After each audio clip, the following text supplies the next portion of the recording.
Things Fall Apart is a novel that humanizes Africa and presents its past and culture as intriguing, profound, and elaborate enough to inspire the most considered literary treatment. Welcome to the channel's book club. Last week, one of the world's greatest novelists and poets, Professor Chinua Achebe, died after a brief illness at the age of 82. His book, Things Fall Apart, is the most celebrated and translated literary work ever written by an African. Today's episode is dedicated to this icon of African literature. A panel of literary analysts sat with us to discuss the life and works of the great Professor Achebe. Also, Tosin Jegede, child music star of the 1980s and initiator of the One Child, One Book project, will be reading from Things Fall Apart. And she'll be joined by Jumoke Onifade, a volunteer of One Child, One Book. These and more after this break.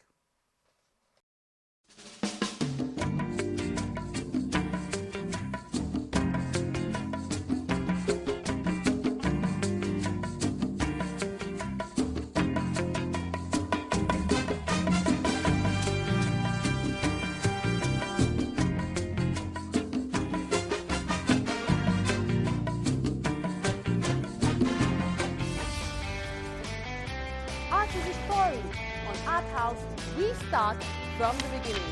The mixture of colors and the brushstrokes.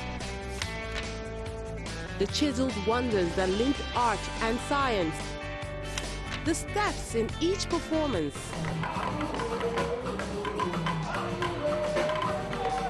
The highs and the lows of emotion. The world of words, rhymes, and rhythms. But this is not a political poem. It's a revolution. It's the evolution of a people refusing to suffer and smile the wall. On every page, all the elements of a good read. Where else can you get it? Art House. Life is art.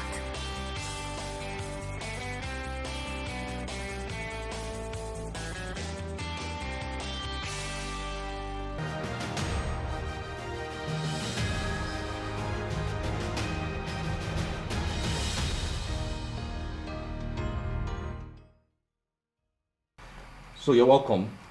Thank you for coming. Thank you. Maxim, Professor Chinua Achebe's death, what does it mean to African literature? Thank you. From the responses across the globe, it's obvious that African literature lost a father figure. Achebe's influence in Africa, according to Time magazine, is something that cannot be quantified. Yet he has inspired so many writers that the fact that he's dead now means like the end of an era. That, as they're saying all over the place, a mighty Iroko had fallen, and all the birds are scattered in the bush, trying to get a picture of what really happened, because there are so many dimensions to Chinua Achebe that for the world at large to really capture the picture of his death, it will take some more generations for it to really sink in. Tony, what do you think are the legacies of Chinua Achebe? He was a sage, was a servant. He wasn't your usual writer. He did not speak. Every word he spoke had weight, He's somebody who wrote a book that is 50 languages. He has sold 10 million copies. There was a time when his book was taken off a syllabus, and they had riots in that city because they wanted to read Things Fall Apart. As editor of African Writers Series, he discovered 2 Nobel laureates. He published 2 Nobel laureates, Wole Soyinka and Doris Lessing. He discovered Ngugi wa Thiong'o. When they call him the father of modern African literature, it's not a trite title. He deserves it in every sense of the word. So I think, like Maxim has said, it's the end of an era. There was a statement from Soyinka and J.P. Clark 2 nights ago, and they said that they were 4 of them, Okibo, Achebe, Soyinka, and Clark, and 2 are gone. And they said they lost a brother. So this is somebody who, his influence, transcends Africa. On Twitter, Facebook, everywhere you look, people were commenting upon him. BBC opened up a page, comment on Achebe. The Guardian in London opened a page, Independent opened a page, New York Times opened a page. This is not an ordinary African. This is a man that has, respect, has accomplished so much. Mandela paid a tribute to him. He said that it was through his books that the walls fell down for him. So there's nothing, you can say about him that shows or that will diminish him. He was an Iroko. And like he said, as he's following the birds are looking for where to nest again. That's where we are right now. The tree that they called home is gone. How do we nest now? That's the problem we have. I have to go back to Magazine before I come to you, Irene. Was Achebe the greatest writer Africa has ever seen? Of course, this idea about greatest writer is just for the pundits and all that. The truth of the matter is that, based on, like Tony has said, when you have translated a novel into 50 languages, there's no other African writer that has that kind of benediction. That's the simple, honest to God truth. So something like Things Fall Apart is not something anybody can gainsay. So it's based on these works, not really as per Achebe as a person. Achebe is a self-effacing kind of human being. He doesn't want all these glories and all that. He doesn't want all the titles. But based on his works, it's something that the world has come to accept as Achebe is up there. Okay, let me ask you. He wrote within the African context, and many of the writers back those days did that, Wole Soyinka and the rest of them. How important is that for today's writers to write within that African context? How important is that for our students in schools? Well, it has to do with reaching deep into the mindset. Irrespective of the advancement of technology as of today, we are still who we are from deep within. And if you don't understand who you are, then how are you going to be? This is why the educational system must be geared towards our Afrocentrism through writers like Chinua Achebe, Wole Soyinka and co. Because somebody like Chinua Achebe is writing about the Igbo perspective. The Igbo perspective. Who are we? What are we? Our cultural values and so on. You find that a lot of our children don't know about culture anymore. All they want to do is they want to sag, they want to speak Americana. But literature like this will show them that you have something valuable that your parents went through, your forebears went through, that saw them over the decades up to the present day. So in a way, it allows for soul searching, understanding the inner self and the different motivating factors. Before Achebe, the Europeans wrote about Africa. They painted the picture of Africa. It seems like Things Fall Apart made a difference in changing the paradigm of Africa, the way people outside of the continent see the people within the continent.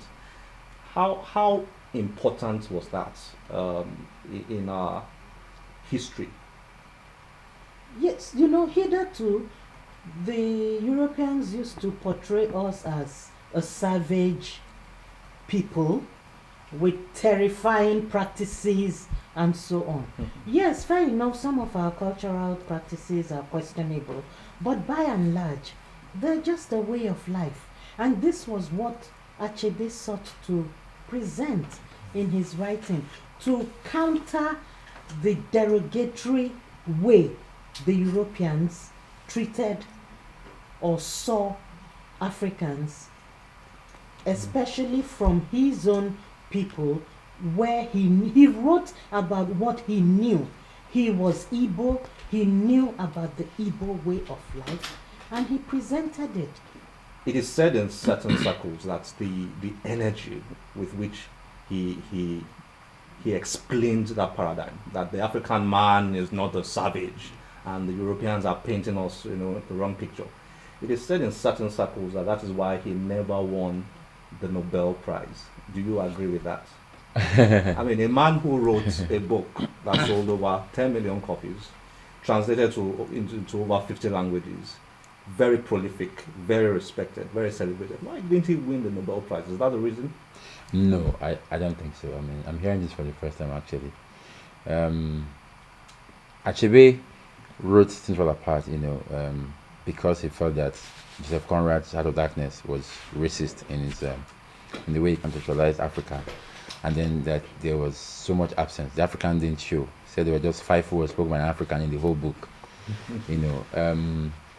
and so he wrote that as a reaction to say, you guys sailed down the river, but there were people in the bushes. There was a culture, there was a civilization ongoing. I don't agree with Achebe fully on his views on Conrad, but that's another story. But what he did, with that book, I don't think it made him not win the Nobel Prize. The problem I've had, which is my own perspective, is that outside Nigeria, most people read Achebe not as literature. Okay, Things Fall Apart is in French language, but most schools where you go to abroad is not under literature, it's under anthropology or something else. So, if a book is not being read as literature, why are you going to give it the biggest prize for literature? So I think that is really one of the arguments I will put up about that. Most people in Europe consider Conrad, a racist. So not just Achebe. His books, Heart of Darkness, Lord Jim, The Nigger of Narcissus. They're books that portray African as a savage, as backward, and the rest of them. But I don't think. Achebe was celebrated by the West. When he had an accident and moved to Bath College, they built him a new house. Complete so that he could navigate the house with his motorized chair. So this is not somebody that they didn't like. He enriched the world literature. So the Nobel Prize is exotic in his choices. It picks people who look at people who they've picked. A few years down the line, we don't know who they are, and when they want you to disappear. So sometimes it's just to canonize, somebody, or give him honor.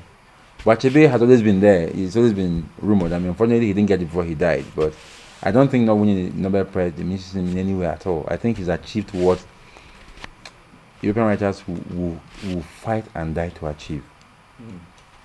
The way his books sold, that's the way bestsellers, from Pulp Fiction sell. But this is a literary work, talking about Africa of all things, and he sold 10 million copies. That just tells something about his work. Can I come in here? Yes. You see, I believe why he didn't win the Nobel Prize up till now is because his literature was not considered in terms of style. Because he didn't really care about style. He just presented it as it was. He said it as he saw it. And also, if you notice, his stories, Things Fall Apart, No Longer at Ease, Antilles of the Savannah, were targeted at certain discontent with things the way they were, either by culture or with religion or even with rulership, politics. And this was why he made more enemies for himself. His literature was seen as a literature of discontent, disenchantment. He wasn't happy with the system, as opposed to somebody writing in fine prose. No, he was basically a protagonist. He was protesting. You can, for instance, you can equate him with the likes of the early days Protestants against the Catholic Church, the Church of England, when they started rearing their head, So basically, he was against the system. He wasn't celebrated in Nigeria because he made the politicians uncomfortable. So how do you celebrate such a person? The Europeans were not happy with him either because he debunked all their views about Africa. That's interesting. No, the truth of the matter is that the Nobel Prize, the way it goes, people will tell you that it's a cabal in Sweden now just awards the prize. Because I can mention writers whose names are larger than all the Nobel Prize winners. Somebody like Dostoevsky. Yeah. He wrote, by the time they were still awarding the Nobel Prize, Tolstoy, Bertolt Brecht. These are writers that are larger than any Nobel Prize winner you mention. As I'm mentioning writers who lived in the course of the Nobel Prize awards and all that. So that makes the Nobel Prize look, quote unquote, questionable. Because somebody like Jean-Paul Sartre, when he refused the Nobel Prize, said it's being given to glorifiers of the West. Yeah. So that's the idea about prize giving in terms of literary awards. So something like Anna Achebe is really neither here nor there.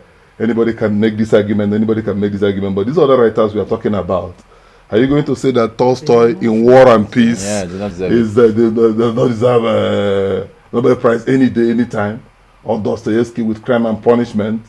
Or Bertolt Brecht with his plays, Mother Courage, The Good Woman of Szechuan, you name it. I want to thank you all for coming on the you. Channels Book Club. Thank you.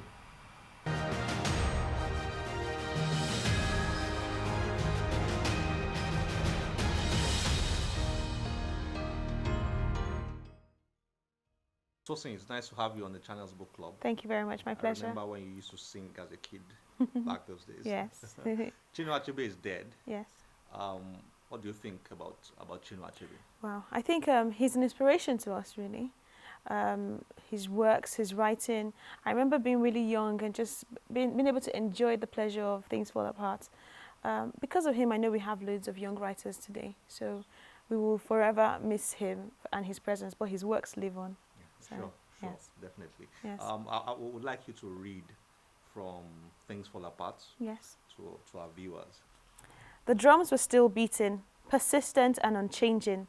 Their sound was no longer a separate thing from the living village. It was like the pulsation of its heart. It throbbed in the air, in the sunshine, even in the trees, and filled the village with excitement. Ekwefi laded her husband's share of the pottage into a bowl and covered it. Ezima took it to his obi. Okonkwo was sitting on a goat skin, already eating his first wife's meal. Obiageli, who had brought it from her mother's hut, sat on the floor, waiting for him to finish. Ezima placed her mother's dish before him and sat with Obiageli.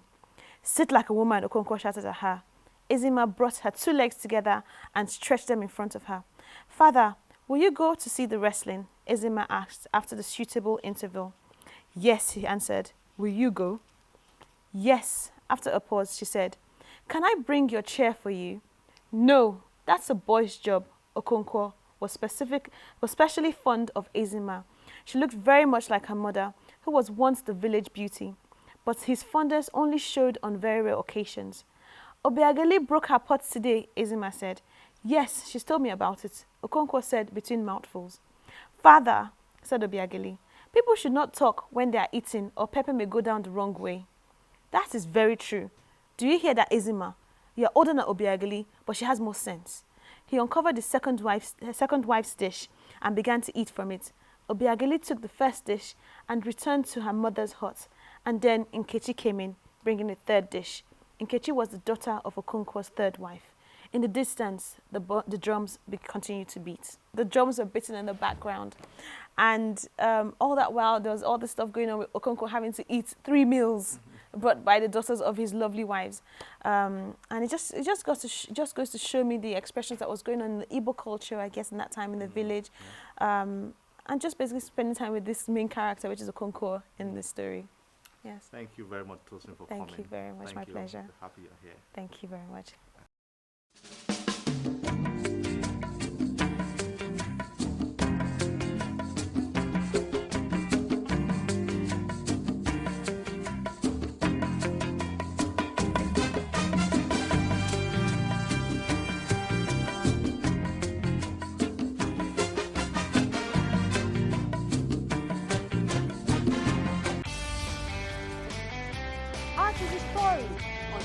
house, we start from the beginning.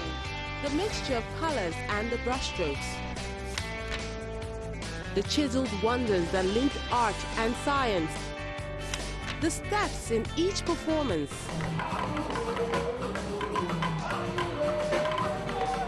The highs and the lows of emotion. The world of words, rhymes and rhythms. But this is not a political poem. It's a revolution. It's the evolution of a people refusing to suffer and smile the wall. On every page, all the elements of a good read. Where else can you get it? Art House. Life is art.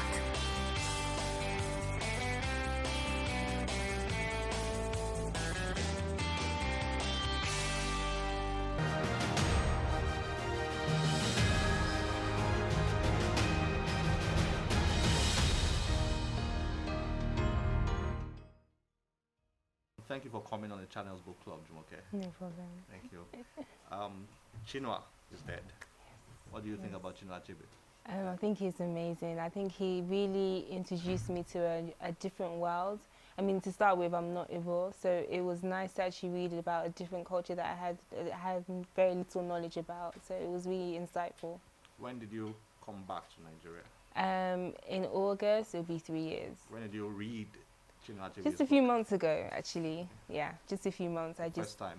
Yes, I mean, I've heard about Things Fall Apart for years. I've heard it just from my aunties, my stepmom, my dad, but I've just never had the book in my hand. So obviously I'm in Nigeria now, and then the book was easily accessible, so I thought I have to read this book. Okay. Yeah. So we would like you to please read a portion from the book Okay. to our viewers. Would you Okay. like to do that? Yes, of course. Okay, thank you. Definitely. Okay. There was a small bush behind Okonko's compound. The only opening into this bush from the compound was a little round hole in a red earth wall through which fowls went in and out in their endless search for food. The hole would not let a man through.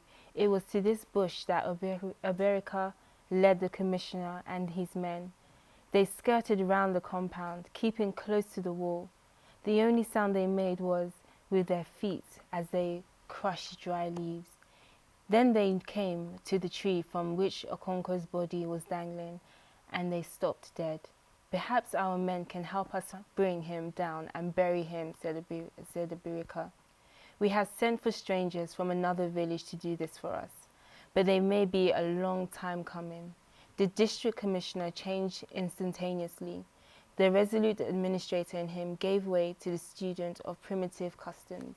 When I read this the first time, my heart actually stopped, and it just dawned on me that people were living a particular lifestyle and they were happy, they had their customs, they did what they believed was absolutely correct, and no one can tell them otherwise. And then all of a sudden their lives change, literally, like in one day their lives change. And Okonko just could not accept that. And I've never thought about how it would affect people to change their lives just like that. I've never thought about it actually affecting one's life. So when I read it, I was like, wow, I never thought how difficult it would be. So I thought that's when I got to the point of this book, when I was like, it wasn't easy. That's interesting. Yeah. Thank you. Thank you for coming on the No channel's book club. problem. No problem. Thank you.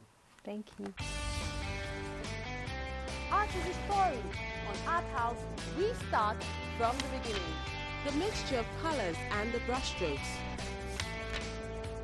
The chiseled wonders that link art and science. The steps in each performance.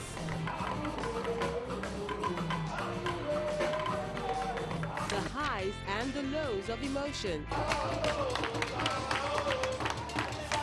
The world of words, rhymes and rhythms. But this is not a political poem. It's a revolution. It's the evolution of a people refusing to suffer and smile the wall. On every page, all the elements of a good read.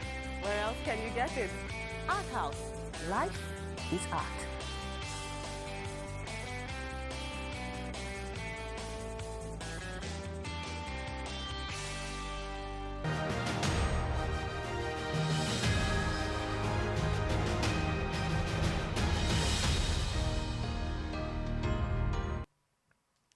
Our book of the week today is Things Fall Apart, If you have not read the story of Okonkwo, now is a good time to do so.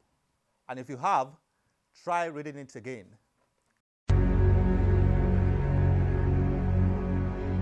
May it be an evening star shines down upon you. May it be when darkness falls, your heart will be true. You walk a lonely road, oh how far you are from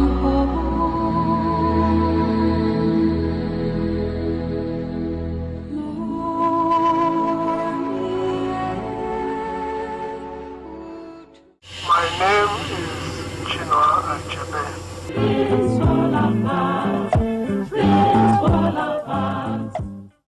The legend of Things Fall Apart, translated into 50 languages worldwide, is the reason he was regarded as one of the greatest literary minds to come out of Africa. You are my brothers and sisters. I've been away too long. So the news of the death of Professor Chinua Achebe, renowned novelist and poet, may be described as a monumental loss. His successful attempt at using literature to pass a message to thousands extends beyond the pages of books. He's a great man. It is very complex. Two major names are known about Nigerian literature, Achebe and Soyinka. One man said that Achebe is too much. We can't understate that at all. Chinua Achebe was a crusader against corruption, an ideology he never failed to point out when he felt the need to pass the message. An example being the rejection of a National Honours Award conferred on him by the federal government of Nigeria. Nigeria had a very interesting beginning. We had a lot of expectation about how it was going to fare and how good things would become, and our freedom and independence was very real to us. Unfortunately, it has not worked out that way. Chinua Achebe has certainly played his part in the world stage. It is well. Omakalonye, Omakalonye, Onwelonyo Dilema. I have no more to say to you.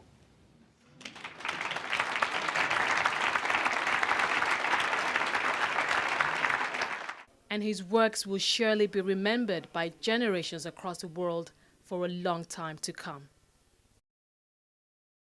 Please follow us on Twitter, visit our Facebook page, and check our episodes on YouTube.